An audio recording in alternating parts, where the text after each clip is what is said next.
கடந்த வாரம் நம்ம தியானித்தது யாருக்காவது ஞாபகம் இருக்காமா? என்னது? இளையகுமாரன். கடந்த வாரம் என்ன தியானித்தோம்? இளையகுமாரன். இளையகுமாரனை ஒரு நிமிஷம் ஒரு சுருக்கமா இளையகுமாரனுடைய கதை என்னவா இருந்தது? இன்ட்ரெஸ்டிங். நம்ம மைண்ட்ல எது நின்று இருக்குதுன்னா, சொத்தை அழிச்சுட்டான். என்னது? நான் ஆக்சுவலா புரிந்து கொண்டது என்ன அப்படின்னா, தகப்பனுடைய அன்பை புரிந்து கொள்ளாதபடி தகப்பனை உதறி தள்ளிவிட்டு உலகத்திற்குள் போய் மனம் திரும்பி மறுபடியும் வரும் பொழுது ஒரு தகப்பன் அந்த இளையகுமாரனை எப்படி ஏற்றுக்கொண்டார், அதுதான் நம்ம தியானித்தோம். இளையகுமாரனை குறித்து ஆண்டவருடைய அன்பை நம்ம புரிந்து வைத்திருக்கிறோம். அல்லேலூயா. இளையகுமாரனுடைய கதையில ஆண்டவருடைய அன்பு நமக்கு புரிகிறதாய் காணப்படுகிறது. அப்ப இது அங்கே ஆண்டவர் எதுக்காக அந்த இளையகுமாரனை குறித்து பேசுறாரு அப்படின்னா, ஒவ்வொரு விசுவாசியும் ஏதோ ஒரு காலகட்டத்துல இதே போல ஆண்டவரை விட்டு விலகி செல்லுகிறான். விலகி செல்லும் பொழுது ஆண்டவர், நீ என்ன சத்துருவானோ அந்த இடத்துல தான் போராடுவான். என்ன போராடுவான்னா, நீ வந்துட்டீங்க, சொத்தெல்லாம் அழிச்சிட்டீங்க, உங்க அப்பா விட்டு வந்துட்டீங்க, இனிமே உங்க அப்பாவுடைய வீட்டுல உனக்கு இடம் கிடையாது. ஆனா இயேசு அதை தகர்த்து எறியறதுக்காக என்ன சொல்றாரு? என்ன ஆனாலும் சரி, நீ வந்தன்னா உனக்கு நான் ஆடையை அனுபவித்து மோதிரத்தை அனுபவித்து உனக்கு வந்தியை ஆயத்தம் செய்வேன். அல்லேலூயா. ஆனா இந்த செயலை செய்யும் பொழுது நீங்க ஒண்ணு கவனிச்சு பாத்தீங்கன்னா தெரியும், நாம புரிதல் எப்படி புரிஞ்சிருக்கிறோம் அப்படின்னு சொன்னா, ஒருவேளை அந்த இளையகுமாரனை மேல ஆண்டவர் அதிகமாய் அன்பு செலுத்தி விட்டாரோ.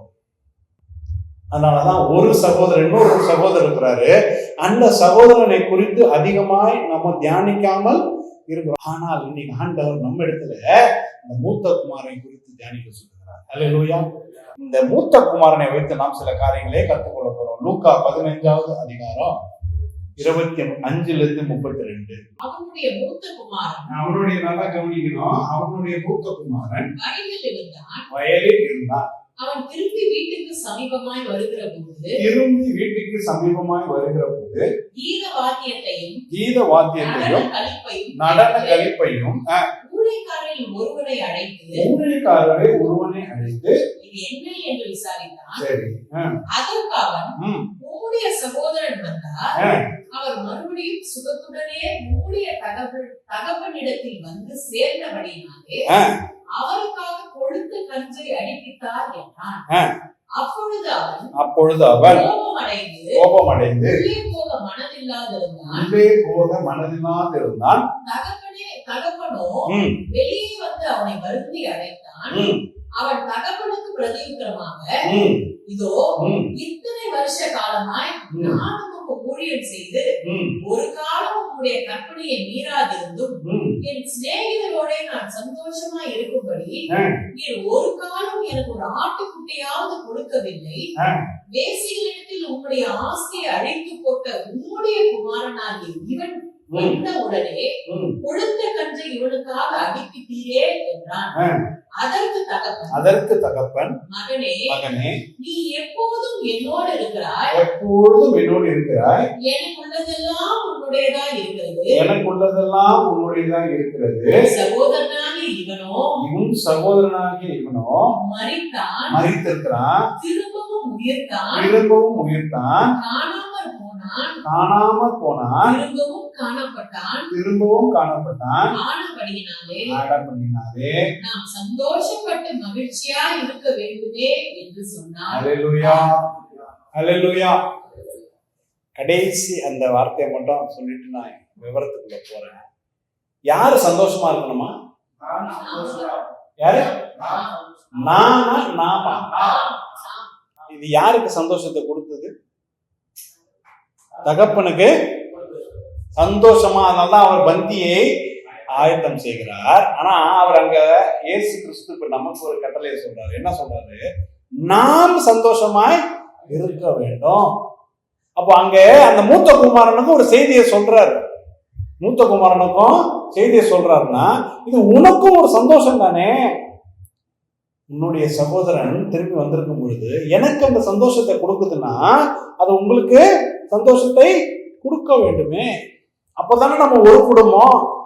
இப்போ பிதாவுடைய சித்தத்தை நான் ஒப்பு கொடுத்துருக்கிறேன், ஆண்டவரோட சித்தத்தின்படி நான் வாழ்கிறேன்னு நினைக்கும் பொழுது நம்ம மைண்ட்ல ஆக்சுவலா எப்படி இருக்குதுன்னா எனக்கும் ஆண்டவரும் அவ்வளவுதான்.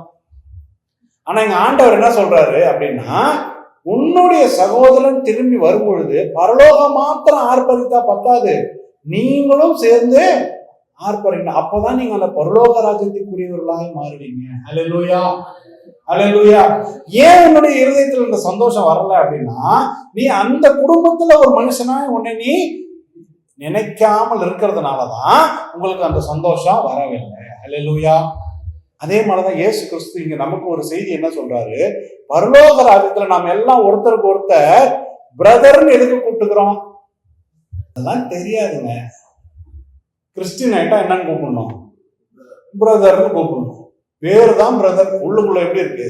உள்ளுக்குள்ள வெளியில சொல்றது வாயில பிரதர், மனசுல அதர். அந்த அதரா நான் ஃபீல் பண்றதுனாலதான் இவங்களுக்கு ஒரு சந்தோஷம்னா என்னுடைய இருதயம் என்னவா இருக்கு? ஆமா, சந்தோஷம் வரலன்னா கூட பரவாயில்ல, கோபம் அடைகிறது. சந்தோஷம் வரலன்னா கூட பரவாயில்ல, எப்படி ஆயிடுது? கோபமாகுது. அதுதான் நம்முடைய இருதயம். அல்லேலூயா. அதுதான் நம்முடைய இருதயம். இது ஒரு மனிதனுடைய இயல்பு நிலை. இங்க பாவத்தை குறித்து பேசல, அதுதான் நீங்க நல்லா நினைக்கணும். நம்ம பாவமா பாவம் இல்லையானே நினைக்கணும். அப்படி இல்லை, ஒரு மனுஷனுடைய இருதயத்தை நம்ம புரிந்து கொள்ளும் பொழுது நம்ம விசுவாச வாழ்க்கை இன்னும் உன்னதமாய் இருக்கும். அப்ப ஆண்டவர் அதை அந்த கிளிம்ஸை நமக்கு கொடுக்கிறாரு. யார் மூலியமா? இந்த மூத்த குமாரன் மூலியமா. நல்லா மறுபடியும் வருவோம். இப்ப அந்த மூத்த குமாரன் அவனுடைய வார்த்தைகளிலே, அவன் பேசின வார்த்தைகளிலே சில முக்கியமான காரியங்களை அவன் வெளிப்படுத்துகிறான். முதல்ல அவன் என்ன பண்றான், அவனுக்கு அந்த செய்தி வரும்போது 28வது வசனத்தை பாருங்க. அந்த மூத்த குமாரன் முதல்ல என்ன பண்றான்? முதல்ல என்னது? கோபம் அடைந்து, அந்த இடத்துல அண்டர்லைன் பண்ணிக்கணும். என்ன அடைந்து? இன்னொருத்தருடைய வளர்ச்சி, இன்னொருத்தருடைய ஆவிக்குரிய மேன்மை, இன்னொருத்தருடைய ஆவிக்குரிய வாழ்க்கை உங்களுடைய இருதயத்துல கோபம் உண்டாக்குகிறதா காணப்பட்டா நீங்க தான் அந்த மூத்த குமாரன். இந்த வாரம் யாரு? நீங்க தான் அந்த மூத்த குமாரன். இப்படி ஒரு சிந்தனை வருது இல்லையா? அந்த சிந்தனையை தான் இங்கே வெளிப்படுத்துது இந்த மூத்த குமாரன். என்ன அப்படின்னு, நம்மை விட யாராவது ஒருத்தர், நம்ம மனதளவுல யாராவது ஒருத்தரை இவனுக்கெல்லாம் அந்த தகுதி இல்லைன்னு நினைக்கும் பொழுது, அவங்களுக்கு சில ஆசீர்வாதங்கள் வரும் பொழுது நம்ம இருதயத்துல முதல்ல வருகிறது என்னது? கோபம். கோபம் அடைந்து என்ன பண்றான்? அல்லேலூயா, உள்ளே போக மனதில்லாம. இது எதை காண்பிக்குது? இதை நம்ம எழுதி வச்சுக்கணும். என்ன அப்படின்னா, முதல்ல உங்களுடைய இருதயத்துல இன்னொருத்தருடைய மேன்மையை எல்லாம் பார்க்கும்போது முதல்ல என்ன தெரியுமா ஆகும்? ஆண்டவரோடு உங்களுக்கு தொடர்பு கட்டாகும். அல்லேலூயா. ஆண்டவரோடு தொடர்பு. இனிமே என்ன? இனிமே இப்ப ஏன்னா அங்க உள்ளே போக மனது இல்லாமன்னா, உள்ளே தம்பி மாத்திரம் இல்ல, உள்ள யார் இருக்கா?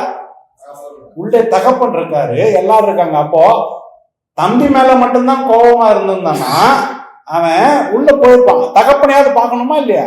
ஆனா உள்ள போக மனது இல்லாம இருக்கிறான்னா என்ன அர்த்தம்? அந்த கொண்டாட்டத்துல எனக்கு பங்கு வேண்டாம், அந்த கொண்டாட்டத்துல எனக்கு பங்கு வேண்டாம். அப்ப அவன் யாரு? தம்பியை மட்டும் நிராகரிக்கல, யார நிராகரிக்கிறான்? தகப்பனையும் நிராகரிக்கிறான். நம்மளும் அப்படிதான் செய்கிறோம் பல நேரங்களில். நமக்கு ஒரு வெறுப்பு, நமக்கு ஒரு காரியங்கள் கசப்பாய் காணப்படும் பொழுது நாம மற்ற ஜனங்களை நிராகரிக்கிறதை விட யாரை நிராகரிக்கிறோம்? ஆண்டவரை நிராகரிக்கிறோம். அல்லேலூயா. ஆண்டவர் உள்ளே போகணும். என்ன அர்த்தம்? உள்ளே யார் இருக்கா?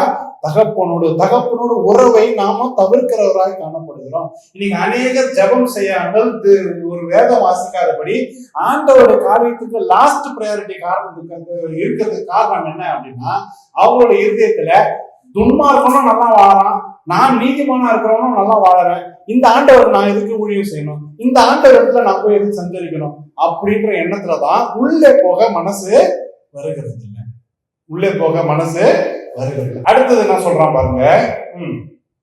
அவன் தகப்பனுக்கு பிரதியுத்தரமாக இத்தனை வருஷ காலமா ஊழியம் செய்து உன்னுடைய கற்பனையை மீறாதிருந்தும் ஒரு காலமும் உன் கற்பனையை மீறாமல் இருந்தும் என் சிநேகிதரோட நான் சந்தோஷமா இருக்கும்படி என் சிநேகிதரோடு நான் சந்தோஷமா இருக்கும்படி ஒரு காலம் எனக்கு ஒரு ஆட்டுக்குட்டியாவது கொடுக்கவில்லை. அல்லேலூயா, அல்லேலூயா. அப்போ இரண்டாவது என்ன நடக்கும்?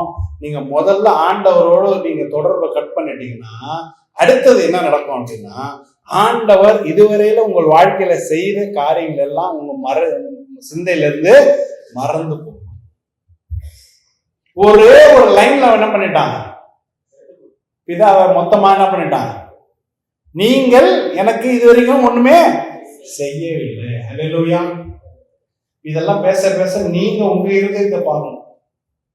வாயை திறந்தாலே முறுமுறுப்பு, வாயை திறந்தாலே முறுமுறுப்பு. அது இல்லை இது இல்லை, என்னத்த போகணும், அது போகணும், இது போகணும், அது போகணும், இது பண்ணுமே சொல்றோம். எதுக்காக அப்படின்னா, உங்களுக்கு முன்னாடி யாரோ நல்லா இருக்கிற மாதிரி உங்களுக்கு தெரியுது. உங்களை விட அவன் நல்லா இருக்கு. நீங்க உங்க மனசு உங்களுக்கு என்ன சொல்லுது?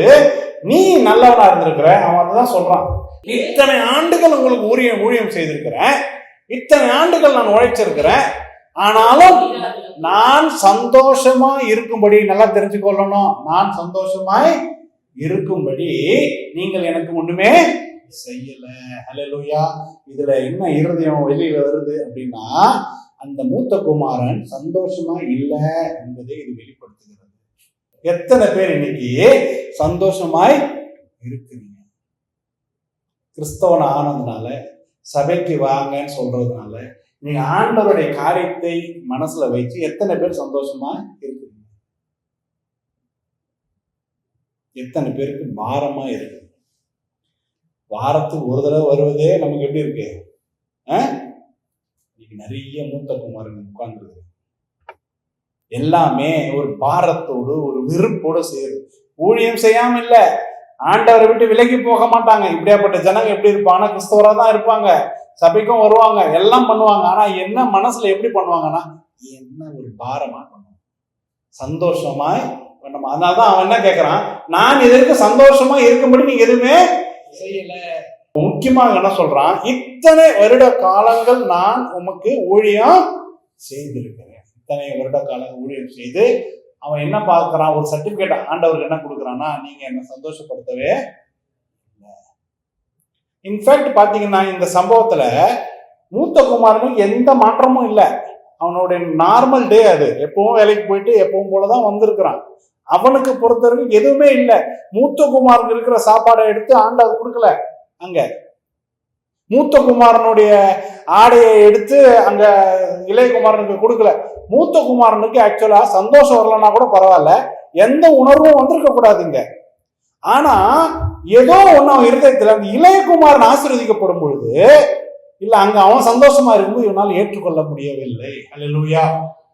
நீ நம்ம வாழ்க்கையில ஆண்டவர் இதை ஏன் குறிப்பிடுகிறார்னா, நீங்க இந்த சோதனையை நீங்கள் சகிக்கிறவா, இந்த சோதனையை நீ மேற்கொள்வரா வர வேண்டும். இந்த உலக வாழ்க்கையில இப்படிதான் நடைபெறும்.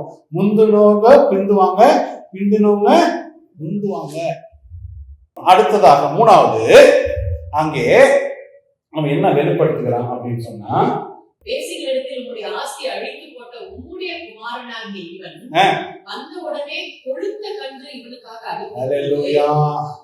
வேசிகளிடத்தில் ஆஸ்தியை அவன் பண்ணது பெரிய அக்கிரமம் தான், இல்லைன்னு சொல்லல. ஆனா இங்கே அந்த மூத்த குமாரன் எவ்வளவு நாள் இருதயத்தில் என்னெல்லாம் வைத்திருந்தான்றது வெளியில வருது.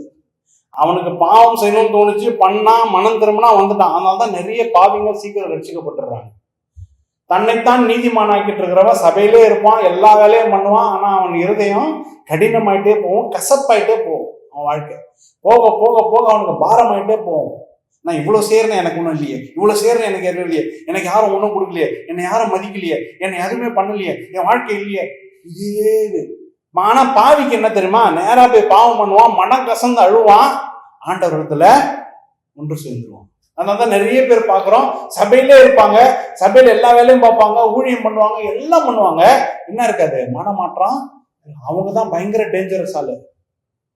ஏன்னா அந்த முறுமுறுக்கிற இதை மனசுலயே வச்சு வச்சு வச்சு வச்சு உங்களுக்கு இப்ப இங்க முக்கியமான ஒரு காரியம் இருக்குது. நான் சொன்ன உடனே உங்களுக்கு ஆச்சரியமா இருக்கும். இந்த இளையகுமாரன் யாரு? இந்த தகப்பனுக்கு ஒரு மகன், கரெக்டா? அப்புறம் இந்த இந்த இந்த மூத்த குமாரனுக்கு அவன் யாரு? ஒரு தம்பி. கரெக்டா இல்லையா? நீங்க பாருங்க, அந்த தம்பி அவன் என்ன சொல்றான்? வேசிகளிடத்தில் உம்முடைய ஆஸ்தியை 30ல ஆஸ்தியை அழித்து போட்ட உம்முடைய குமாரன். எப்படி? உம்முடைய குமாரன். என்னைக்கு தம்பியை பேரை சொல்லாம, என் தம்பின்னு சொல்லாம எப்படி சொல்றான்? உம்முடைய குமாரன். எப்படி? உம்முடைய குமாரன். இந்த மூத்த குமாரன் என்ன சொல்றான்? அந்த தம்பியை எப்படி உறவு சொல்றான் அப்படின்னா, இவனுக்கும் எனக்கும் ஒன்னும் இல்ல, உம்முடைய குமாரன் அப்படின்னு சொல்லுகிறான். யாருடைய குமாரன்? உம்முடைய குமாரன். இதை நான் சொல்ல சொல்ல உங்க இருதயத்துல பேசிச்சுன்னா நீங்க ரட்சிக்கப்பட்டிருக்குன்னு அர்த்தம். பேசலைன்னா உங்க ரட்சிப்பு கஷ்டம். மூத்த குமாரர்கள் இருக்கிறான். என்ன அப்படின்னா உம்முடைய குமாரன். ஏன் உம்முடைய குமாரன்னா அதே சபை தான், அதே குடும்பம் தான், ஆனா எனக்கும் அவனுக்கும் சம்பந்தம் இல்லை. உங்க பையன் அவ்வளவுதான், எனக்கும் அவனுக்கும் உறவு. நீங்க ஏதாவது சொல்லுங்க, நான் செய்யறேன். நிறைய பேர் அப்படி இருக்கிறோம். பாஸ்டர் சொன்னா என்ன பண்ணுவான்?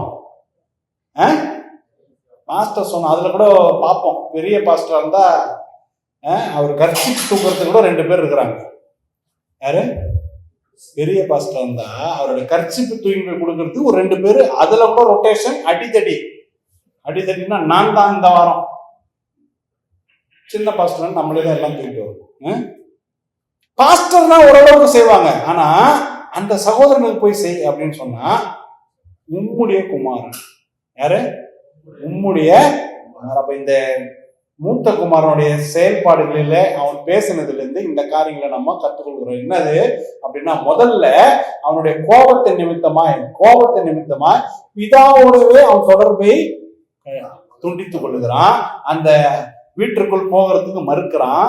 2வது அவன் செய்கிறது என்ன அப்படின்னா, உமக்காக நான் இவ்வளவு உழைச்சேனே, நீங்க எனக்கு எதுவுமே செய்யலன்னு சொல்லி ஆண்டவர் செய்கிற காரியங்கள் எல்லாம் ஒண்ணும் இல்லைன்னு சொல்லுகிற ஒரு காரியம். ஒரு பாரத்தோடு ஊழியம் செய்யறது, ஒரு பாரத்தோடு சபைக்கு வர்றது, ஒரு பாரத்தோடு ஜெபம் பண்றது, ஒரு வேண்டா வெறுப்பா எல்லாமே செய்கிற ஒரு குணாதிசயம் தான் இங்க மூத்த குமாரன். கடைசியில மூத்த குமாரனுடைய குணாதிசயம் அங்க என்ன காணப்படுகிறது அப்படின்னா, உன்னை நேசிப்பது போல் பிறனை நேசி என்ற ஆண்டவர் சொன்ன கற்பனையை அங்கள் கைப்பிடிக்கிறது இல்லை. ஏன்னா உம்முடைய குமாரன் என்னைக்கு சொல்லிடுறாங்களோ அன்னைக்கே அவருக்கும் எனக்கும் என்ன இல்லை? தொடர்பு. அல்லேலூயா. தொடர்பு இல்லை. அல்லேலூயா. அப்ப மூத்த குமாரனுடைய இருதயத்தை இன்னும் கொஞ்சம் நம்ம தோண்டி பார்த்தோம் அப்படின்னா இன்னும் சில குணாதிசயங்கள் வெளியில வருது.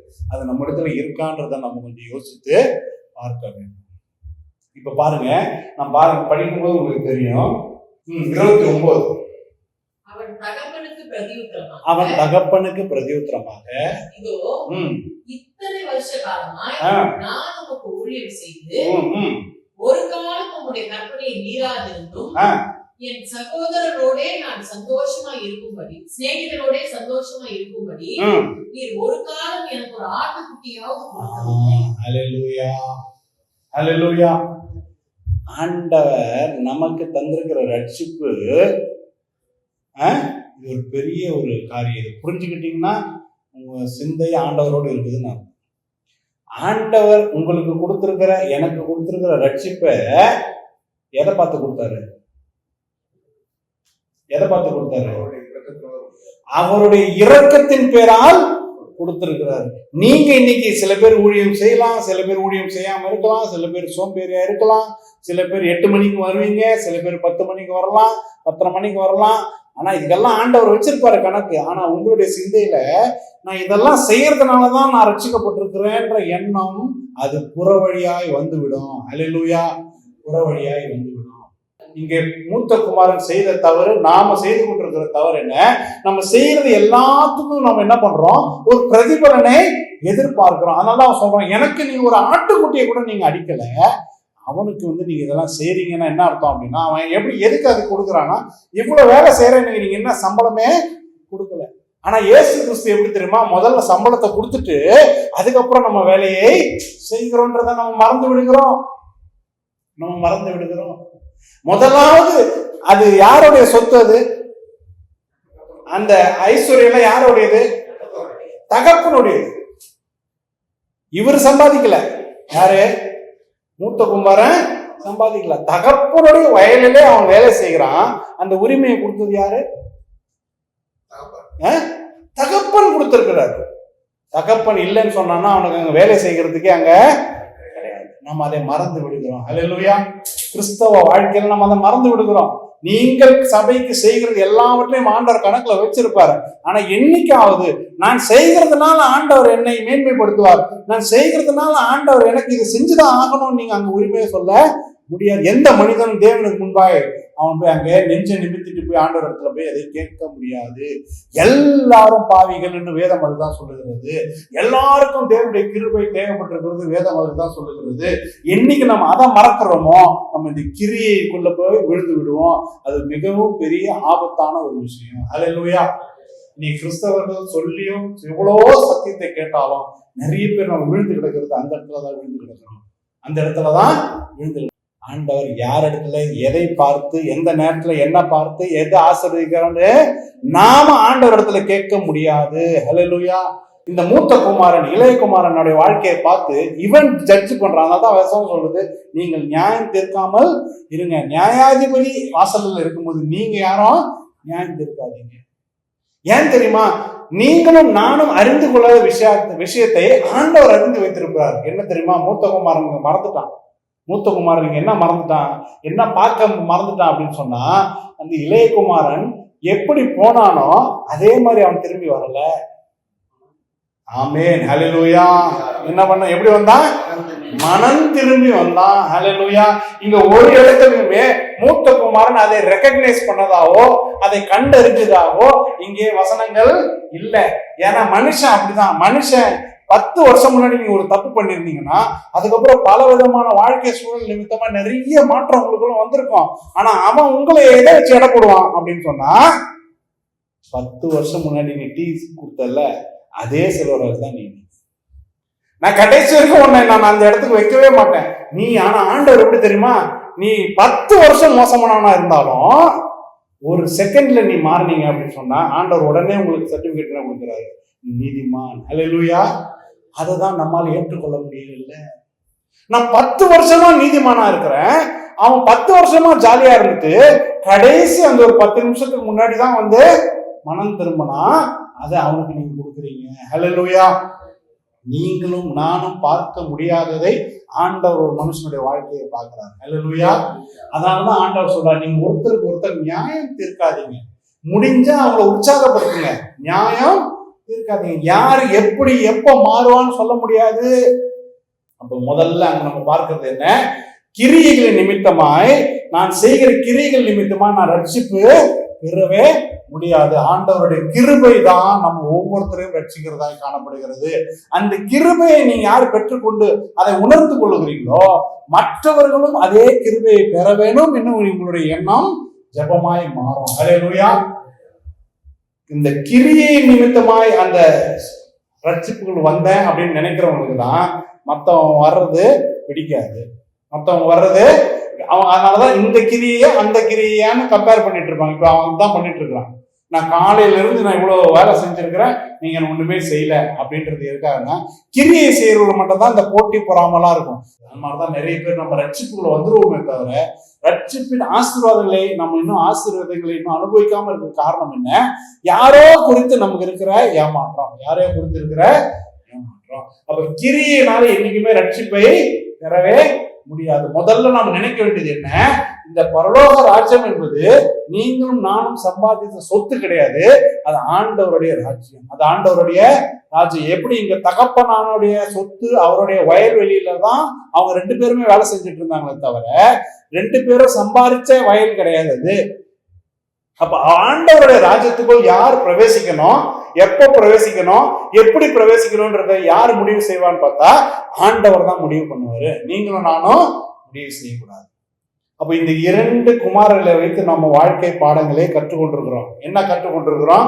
ஒருவேளை நீங்க ஆண்டவர் விட்டு விலகி போயிருந்து உங்களுடைய நிலைமைகள் ரொம்ப மோசமாய் காணப்பட்டு ஆசீர்வாதமே எல்லாம் சுருங்கி போய் வறண்ட நிலையில காணப்பட்டீங்கன்னா ஆண்டவர் இன்னைக்கு உங்களுக்கு வாய்ப்பை தருகிறார். மறுபடியும் நீங்க பிதா இடத்துல மனம் திரும்பி வந்தீங்கன்னா உங்களை ஏற்றுக்கொள்கிறார்.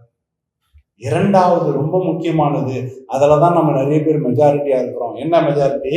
மூத்த குமாரர்களாய், மூத்த குமாரனின் கோபம். அதுதான் இன்னைக்கு செய்தியுடைய தலைப்பு, மூத்த குமாரனின் கோபம். அந்த மூத்த குமாரனின் கோபத்தோடு நம்ம ஆண்டவரோடு இருக்கும் பொழுது அதை கண்டுபிடித்து ஆண்டவரோடு நம்ம சேர்கிறது மிகவும் கடினம். ஆனா ஆண்டவருடைய கிருபை பெரிதாய் இருக்கிறது. ஆண்டவருடைய கிருபை பெரிதா இருக்குது. அந்த கடைசி வசனத்தை அவர் படிக்கும் பொழுது அதை நம்ம புரிந்து கொண்டு அதோட முடிப்போம். இப்ப ஆண்டவருடைய கிருபை எவ்வளவு பெரிதா இருக்கிறது என்பதை அங்கே காண்பிக்கிறார் பாருங்க. 31, 32. இது ஆண்டவர் உங்களுக்கும் எனக்கும் சொல்லுகிறார். அதற்கு தகப்பன், மகனே நீ தான் எப்பொழுதும் என்னோட தானே இருக்கிற, எனக்கு உள்ளதெல்லாம் உனக்கும் இருக்கே. இவனோ மரித்தான், திரும்பவும் உயிர்த்தான், காணாமல் போனா, திரும்பவும் காணப்பட்டான். ஆனபடினாலே இங்க மறுபடியும் பாருங்க, மறுபடியும் நாம் சந்தோஷப்பட்டு, ஹல்லேலூயா, நாம் என்னைக்கு ஆண்டவருடைய கிருபையை நீங்கள் உணர்கிறீங்களோ அன்னைக்கு ஆண்டவர் இடத்துல நெருங்குறத நீங்க தவிர்க்க மாட்டீங்க. ஹல்லேலூயா, ஆண்டவர் இடத்துல நெருங்குறத தவிர்க்க மாட்டீங்க. அதே நேரத்துல மற்றவர்களோடு உங்களுடைய உறவுகள் எல்லாம் சீராக்கப்படும். ஹல்லேலூயா. உன் பிரதர்ன்னு சொன்னீங்கன்னா உண்மையாவே பிரதரா பார்ப்பீங்க, சிஸ்டர்னா உண்மையாவே சிஸ்டரா பார்ப்பீங்க. அடிக்கடி சொல்லுகிற நிறைய பேருக்கு சொல்லுகிற காரியம் என்ன, ஒருத்தருக்கு ஒருத்தர் பார்க்கும்போது நீங்க ஆவிக்கிற வாழ்க்கையில வளரணும் அப்படின்னா நீங்க எப்படி திறமா இருக்கணும், ஒரு தகப்பனின் உள்ள உங்க இருதயத்துல வரணும். அது வரவே மாட்டேங்குது. கோபம், வைராக்கியம், கோபம். ஒருத்தர் ஒரு தப்பு பண்ணிட்டா அதை என்னால மறக்க முடிய மாட்டேங்குது. தப்பு பண்ணிட்டா மறக்க முடிய மாட்டேங்குது. நிறைய கிட்ட சொல்லு, அதாவது ஊழியத்தை நானே அப்படிதான் மாறி இருக்கிறேன். நிறைய மூத்த குமாரர்களாக இருக்கிறது தான் கஷ்டம். ஏன்னா நம்ம வாழ்க்கையில எந்த தப்பு பண்ணியிருக்க மாட்டோம், குடிச்சிருக்க மாட்டோம், இதெல்லாம் பண்ணியிருக்க மாட்டோம். அதனால நமக்கே மைண்ட்ல என்ன வந்துருது, உண்மையான மூத்த குமாரெல்லாம் மாறிடுறோம். அப்ப இந்த பாவிகளெல்லாம் பார்த்தா ஒரு வெறுப்பும் ஒரு இதுதான் வந்துட்டு இருக்கு, ஒரு வெறுப்பும் இதுதாங்க. ஆனா ஆண்டவர் இடத்துல போகணும். எத்தனை தடவை ஆண்டவரை மன்னிக்கிறது? ஆண்டவர் மறுபடியும் சொல்றாரு, என்னது 70 தடவை நீங்க போய் மன்னிங்க, அது அளவே இல்லை. ஏன் அதை சொல்றாருன்னா, நான் உன்னை மன்னித்தேன். நானு நம்ம ஒவ்வொருத்தரும் என்னைக்கு ஆண்டவருடைய கிருபையை நம்ம புரிந்து கொள்கிறோமோ அன்னைக்கு நம்ம சகோதரர்களோடு நமக்கு இருக்கிற உறவுகள் எல்லாம் சீராகும். ஹல்லேலூயா. இந்த வசனம் முடிஞ்சது உண்மையாவே நீங்க கேட்டீங்கன்னா, நீங்க யாரோடெல்லாம் உறவு சீரா இல்லையோ தயவு செய்து உங்க வைராகியத்தை விட்டுட்டு தயவு செய்து சீராக்க ட்ரை பண்ணுங்க. கேட்கிறவர்களா மாத்திரம் இல்லாமல் அதன்படி கேட்குதா இல்லையா? மூத்த குமாரர்களா இருந்தீங்கன்னா உங்களால பிதாவோடு சஞ்சரிக்க முடியாது. நம்ம எல்லாரும் ஆண்டவருடைய கிருபையினால் போற்றப்பட்டு ஆண்டவரோடு இணைக்கப்படுவதற்காகவே அழைக்கப்பட்டிருக்கிறோமே தவிர நம்ம ஒன்றும் ஸ்பெஷல் சைல்டு எல்லாம் கிடையாது. மற்றவங்க செய்யற தவிர ஒரு நாள் கோபம் வரலாம், 2 நாள் கோபம் வரலாம், 3ஆவது நாள் அதை விட்டுறணும். அதையே சொல்லிட்டு இருக்க கூடாது. ஏன்னா நமக்கு கிடைக்கிற இருக்கிறதுலே பெரிய வெகுமதி தேவன் தந்திருக்கிற ரட்சிப்பு. அதை நம்ம உணராமல் இருக்கிறதுனால தான் இந்த சின்ன சின்ன விஷயத்துல எல்லாம் நம்ம மூத்த குமாரனுக்கு இருக்கிற பிரச்சனை என்ன, எப்போதும் என்னோடதான் இருக்கிறா. அதுக்கு முக்கியமா சொல்றாரு, எனக்கு உள்ளது எல்லாம் உனக்கு தானே, இது எல்லாம் உனக்கு தானே, அதை நீ மறந்து விடுகிறவனாய் காணப்படுகிறாய். எந்த இடத்துல அவனுக்கு கோபம் வந்துருச்சு, அந்த கன்றுக்குட்டியை கொன்னதுல கோபம் வந்துருச்சு. இத்தனை ஏக்கர் நில பலங்கள் எல்லாம் உனக்கு கொடுத்து ஒரு பென்சிலுக்கு கோவம் வர மாதிரி இது. இப்படி ஒரு பென்சிலுக்கு எனக்கு வாங்கி கொடுக்காத பென்சில் எப்படி நீ அவன் வாங்கி கொடுக்கலாம், அந்த மாதிரி இங்க கோவப்படுறான். அங்க பிதாவானவர் விளக்குகிறார், இந்த பரலோக ராஜ்யமே இவ்வளவு பெரிய பொக்கிஷம், அதை நான் உனக்கு கொடுத்துருக்கிறேன், அதுல ரட்சிப்பை கொடுத்து அதுல உன்னை இணைச்சிருக்கிறேன், அதை தான் நீங்க பெருசா இருந்து கொண்டாடணுமே தவிர மற்றவனுக்கு கண்டுக்குட்டி கொடுத்தாங்களா ஆட்டுக்குட்டி கொடுத்தாங்களான்றத சிந்தை உனக்கு வேண்டாம். எல்லா கண்களையும் மூடுவோம்.